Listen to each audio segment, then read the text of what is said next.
Welcome friends. तो इस part में हम पढ़ेंगे क्रॉस प्रोडक्ट या वेक्टर प्रोडक्ट। इससे पहले आपने डॉट प्रोडक्ट या स्केलर प्रोडक्ट पढ़ा था। उसके अंदर हमने पढ़ा था ए वेक्टर डॉट बी वेक्टर बराबर होता है ए वेक्टर का मैग्नीट्यूड मल्टीप्लाई बी वेक्टर का मैग्नीट्यूड मल्टीप्लाई कोस थीटा, जो कि ए वेक्टर और बी वेक्टर के बीच का एंगल होता था उसका कोस थीटा। ठीक है। तो A vector dot B vector जो होता था वो एक स्केलर क्वांटिटी होती थी। उसका जो भी रिजल्ट आता था वो एक स्केलर आता था, यानी एक नंबर आता था, रियल नंबर आता था। लेकिन जो क्रॉस प्रोडक्ट होता है तो ये एक वेक्टर प्रोडक्ट कहा जाता है, क्योंकि जब हम ए वेक्टर का क्रॉस का निशान लगाते हैं बी वेक्टर से, क्रॉस प्रोडक्ट करते हैं, तो ये आपका एक वेक्टर क्वांटिटी देता है, यानी इसका जो भी रिजल्ट आता है वो एक वेक्टर होता है, इसलिए इसे वेक्टर प्रोडक्ट या क्रॉस प्रोडक्ट के नाम से जाना जाता है। तो A vector cross B vector का फॉर्मूला होता है ए वेक्टर का मैग्नीट्यूड मल्टीप्लाई बी वेक्टर का मैग्नीट्यूड। ये मल्टीप्लाई का निशान है, इसको डॉट भी लगा दे सकते हो, नहीं तो कुछ मत लगाओ। ठीक है। और ये हो जाएगा साइन थीटा और एन कैप। अब ये एन कैप क्या है ये समझना बहुत ज़रूरी है। एन कैप होता है unit vector which is perpendicular to A vector and B vector.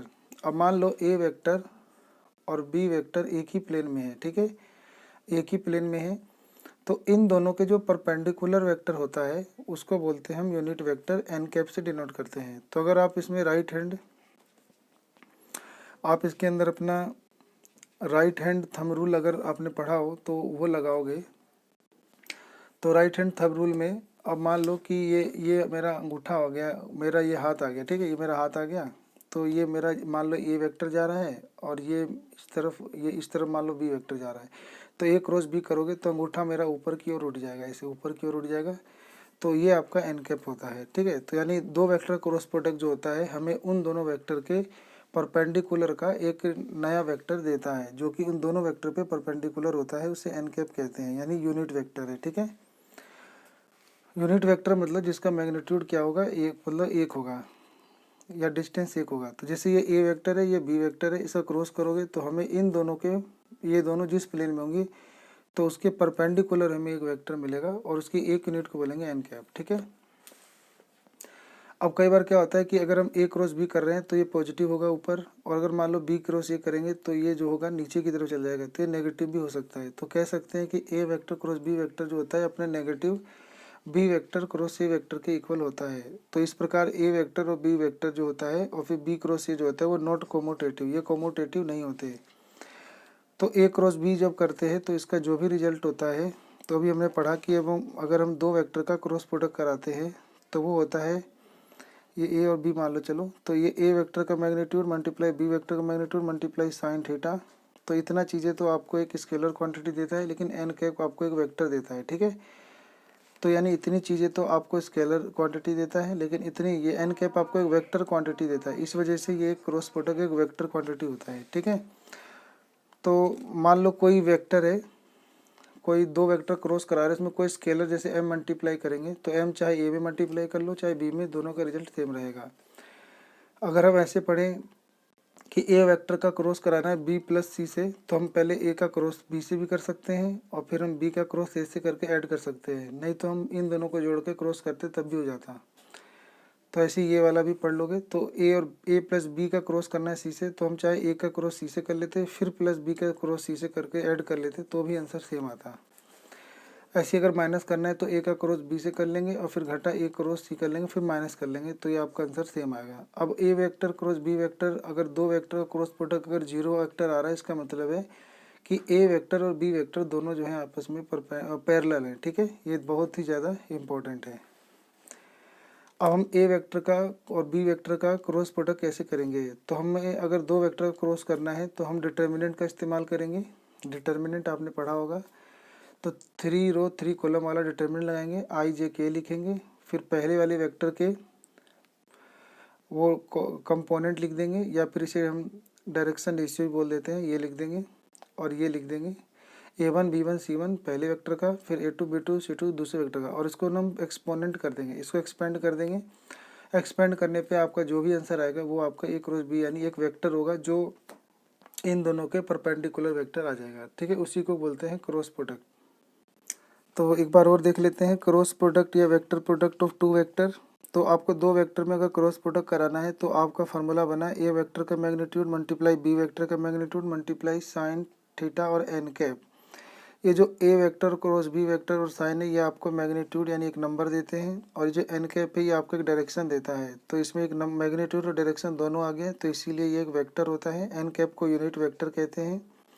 ये ना जिस प्लेन में ए और बी पाए जाते हैं उस प्लेन के परपेंडिकुलर एक वेक्टर होता है, ठीक है।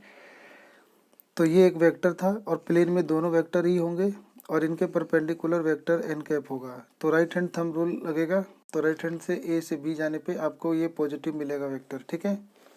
और अगर हम बी से ए जाएंगे तो नेगेटिव भी मिलेगा। तो वेक्टर कुल मिलाकर एक यूनिट वेक्टर और मल्टीप्लाई होता है सम मैग्नीट्यूड, यानी इसके अंदर मैग्नीट्यूड और डायरेक्शन दोनों होता है, इसीलिए एक वेक्टर होता है क्रॉस प्रोडक्ट। अब हमें कुछ रिजल्ट चेक करने हैं, डिराइव रिजल्ट। तो एन कैप एक आपको क्या देता है, ये आपको एक मैग्नीट्यूड प्लस डायरेक्शन दोनों देता है।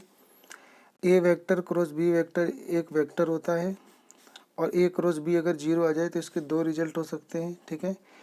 पहला रिजल्ट तो ये हो सकता है कि या तो ए वेक्टर का मैग्नीट्यूड जीरो है या बी वेक्टर का मैग्नीट्यूड जीरो है, और ये दोनों क्रॉस प्रोडक्ट जीरो तब आया होगा या तो ए वेक्टर का मैग्नीट्यूड जीरो रहा होगा या बी वेक्टर का मैग्नीट्यूड जीरो रहा होगा, या फिर इनके बीच में जो एंगल है वो 0 डिग्री का रहा होगा। 0 डिग्री मतलब हो गया कि साइन थीटा वाला एंगल। तो साइन थीटा जीरो कब होता है, एन पाई पे जीरो होता है। एन पाई मतलब 1 पाई 2 पाई 3 पाई, तो 0 180 सब पे आपका जीरो होता है, ठीक है। या कह लो पैरेलल, ठीक है, या कह लो आप पैरेलल। तो जब दो लाइनें आपस में, जब दो वेक्टर आपस में पैरेलल होते हैं तो उनका क्रॉस प्रोडक्ट जीरो होता है। यहाँ पे तीसरा रिजल्ट देखेंगे, ए वेक्टर क्रॉस बी वेक्टर होता है, ए वेक्टर का मैग्नीट्यूड बी वेक्टर का मैग्नीट्यूड और साइन थीटा एन कैप। तो यहाँ पे अगर थीटा की जगह अगर पाई ले लो, पाई बाई 2 यानी साइन 90 डिग्री, तो 1 हो जाएगा। तो 1 होने पे आपका रिजल्ट ये आ जाएगा, ठीक है। अब यहाँ पर एक दो चीज़ें और बहुत ही इंपॉर्टेंट सीखनी है। आई का जे से क्रॉस प्रोडक्ट कराने पे क्या आता है, क्योंकि आई जे के ये तीनों एक दूसरे परपेंडिकुलर होते हैं। एक्स वेक्टर पे एक यूनिट आपका आई कैप होता है, वाई एक्सिस पे एक यूनिट जे कैप होता है, और जेड एक्सिस पे एक यूनिट के कैप होता है। आई जे का क्रॉस कराओगे तो आपको के कैप मिलेगा, अगर आप बिल्कुल ऑर्डर में चल रहे हैं तो, ठीक है। आई जे के एक ऑर्डर है, तो अगर आप आई जे करेंगे तो के आएगा, जे के पे आई आएगा और आई के पे माइनस का जे आ जाएगा। क्योंकि आपने ऑर्डर चेंज कर दिया है आई के, तो आई के करने पे आपका नेगेटिव आ जाएगा, ठीक है। इसको अच्छे से एक्सप्लेन करते हैं। अगर आप आई जे लोगे तो के आएगा, और जे के लोगे तो आई आएगा, और के आई लोगे तो आपका जे आएगा, ठीक है।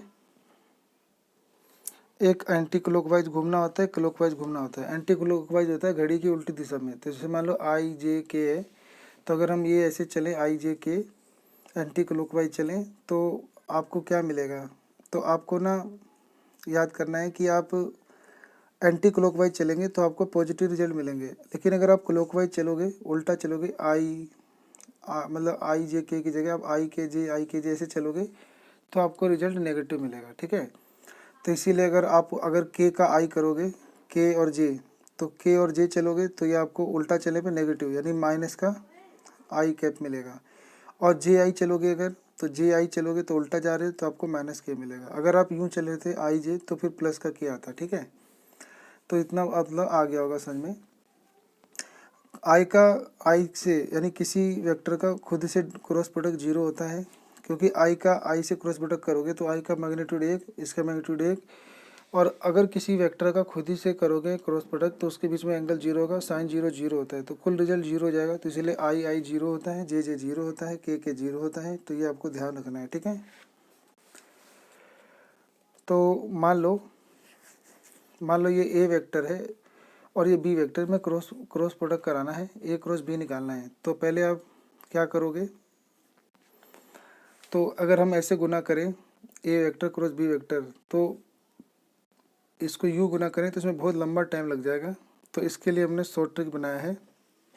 इसमें हम कैसे करते गुना, एक बार 3i का आई से करते, तो आई का गुना जीरो होता है, तो यहाँ पे हमें जीरो लेना पड़ता है। फिर 3i का जे से लेंगे तो फिर के हो जाएगा, 3i का के से लेंगे तो आई के जे हो जाएगा, ठीक है। तो ऐसे बहुत सबको जोड़ खड़ा करने में टाइम लग जाएगा। तो इसीलिए हमने डिटर्मिनेंट मेथड बनाया है। इसके अंदर दो वेक्टर क्रॉस कराना है, तो पहले आई जे के लिखो, फिर पहले वेक्टर के डायरेक्शन रेशियो, फिर दूसरे वेक्टर के डायरेक्शन रेशियो लिख दो और इनका डिटर्मिनेंट निकाल दो 3×3 ऑर्डर में लिखकर।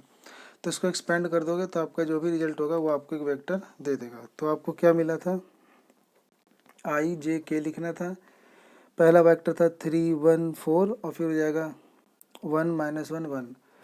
अब इसको आपने एक्सपेंड करना सीखा होगा। मैं एक्सपेंडिंग अलोंग R1 कर रहा हूँ रो 1 से, तो आई लिख के ये रो ये कॉलम छोड़ देंगे, तो 1 4 घटा 1 1, फिर माइनस जे लिख के ये जे जिस रो जिस कॉलम में वो छोड़ देंगे, तो 3 4 1 1,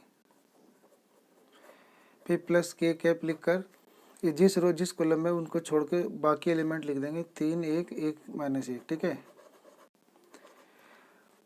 तो बस अब इसको तिरछा गुना कर दोगे, 1 प्लस 4, फिर 3 एकम 3 घटा 4, फिर ये जाएगा आपका घटा 3 और घटा 1। सोल्व करने पे 5 आई, ये हो जाएगा जमा जे और घटा 4 के, तो ये आपका आंसर आ जाएगा, ठीक है। इसके बाद हम पढ़ेंगे कुछ प्रॉपर्टी कि ए वेक्टर का क्रॉस बी वेक्टर करने पे इज नॉट कॉमोटेटिव। ये कॉमोटेटिव नहीं होता है, क्योंकि ए क्रॉस बी का मतलब होता है कि ए क्रॉस बी करते हैं तो ये हमें पॉजिटिव डायरेक्शन में वेक्टर देता है, लेकिन हम उल्टा करेंगे बी वेक्टर क्रॉस ए, तो इसका मतलब ये नेगेटिव डायरेक्शन में वेक्टर देता है। तो यानी अभी आप ए क्रॉस बी करोगे तो अंगूठा जो है आपका ऊपर की ओर जाएगा, और अगर आप बी क्रॉस ए करो तो अंगूठा नीचे जाएगा। तो ये वेक्टर अलग अलग हो जाते हैं, इसीलिए कॉमोटेटिव नहीं है, ठीक है।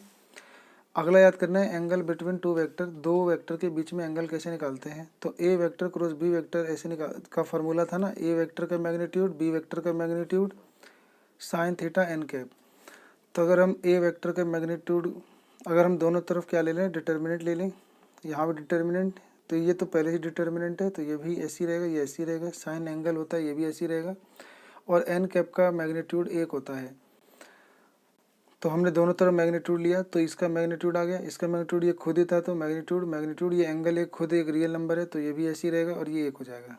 अब हमें साइन थीटा चाहिए एंगल, तो ये डिवाइड में चला जाएगा, तो A vector cross B vector का मैग्नीट्यूड डिवाइड में ए वेक्टर का मैग्नीट्यूड बी वेक्टर का मैग्नीट्यूड। फिर थीटा निकालने के लिए आपको क्या करना होगा, इस साइन को उधर भेज देना, इन्वर्स चढ़ जाएगा, तो थीटा की वैल्यू हो जाएगा आपका साइन इन्वर्स ए वेक्टर क्रॉस बी वेक्टर के मैग्नीट्यूड का डिवाइड दे दोगे ए वेक्टर के मैग्नीट्यूड से बी वेक्टर के मैग्नीट्यूड से, ठीक है।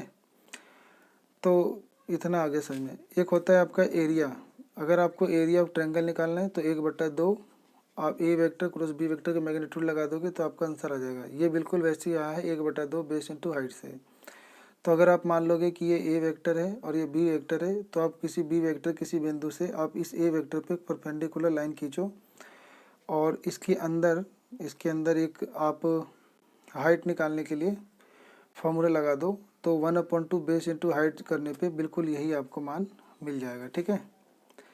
एरिया ऑफ पैरेललोग्राम करने के लिए आपको पता है एरिया ऑफ पैरेललोग्राम होता है 2 मल्टीप्लाई एरिया ऑफ ट्रायंगल, तो 2 मल्टीप्लाई एरिया ऑफ ट्रायंगल 1/2 लोगे तो 2 से 2 कट जाएगा, तो इसीलिए सिर्फ ए वेक्टर क्रॉस बी वेक्टर का मैग्नीट्यूड आ जाएगा। तो अगर आपको कोई एरिया ऑफ पैरेललोग्राम निकालना है तो आपको 2 एडजेसेंट साइड दिया होगा, ए वेक्टर और बी वेक्टर, तो अब इन दोनों के क्रॉस प्रोडक्ट का मैग्नीट्यूड निकाल देना, तो जो भी आंसर आएगा वो आपका एरिया ऑफ पैरेललोग्राम होगा। अगर आपको एरिया ऑफ ट्रायंगल निकालना होगा तो आप formula 1/2 A vector cross B vector magnitude लगा दोगे, ठीक है। तो एक क्रॉस प्रोडक्ट और एक डॉट प्रोडक्ट में कन्फ्यूजन रहती है। तो क्रॉस प्रोडक्ट एक वेक्टर प्रोडक्ट है, इससे आपको एक वेक्टर मिलता है, इससे आपको स्केलर नंबर मिलता है। ए क्रॉस प्रोडक्ट को हम ऐसे लिखते हैं ए क्रॉस बी वेक्टर, और डॉट प्रोडक्ट को ए वेक्टर डॉट बी वेक्टर बिंदु से दिखाते हैं, ठीक है। इसमें ए वेक्टर क्रॉस बी वेक्टर 0 तब होता है जब या तो ए वेक्टर 0 रहा हो या बी वेक्टर 0 रहा हो या इनका मैग्नीट्यूड 0 रहा हो। ए वेक्टर या तो 0 रहा हो या बी 0 रहा हो तो ये 0 आया होगा। इसके अंदर जो साइन 0 डिग्री रहा होगा, यानी इन दो वेक्टर के बीच में एंगल अगर 0 रहा होगा तो ये 0 आएगा, और ये 0 तब आएगा जब ये दोनों एक दूसरे पे परपेंडिकुलर 90 डिग्री π/2 रहे होंगे, ठीक है। आई का आई से क्रॉस कराने पे 0 आता है, जे का जे से 0 आता है, के का के से 0 आता है। इसके अलावा आई जे ऑर्डर में लेने पे के आता है प्लस का, अगर उल्टा करोगे जे आई तो माइनस का के आएगा, ठीक है। ये भी पढ़ा था हमने। और आई का 1 होता है, जे का 1 होता है, के का डॉट प्रोडक्ट 1 होता है। अगर हम किसी और से करेंगे तो वो 0 होता है, ठीक है, क्योंकि वो परपेंडिकुलर हो जाते हैं इसलिए 0 हो जाता है। इसके अंदर हमें वेक्टर में अगर कोई एंगल चाहिए तो हम A vector cross B vector का मैग्नीट्यूड और डिवाइड दे देंगे ए वेक्टर का मैग्नीट्यूड और बी वेक्टर का मैग्नीट्यूड। अगर हमें कोस थीटा चाहिए तो आपको A vector dot B vector divide दे दोगे ए वेक्टर का मैग्नीट्यूड बी वेक्टर का मैग्नीट्यूड, ठीक है।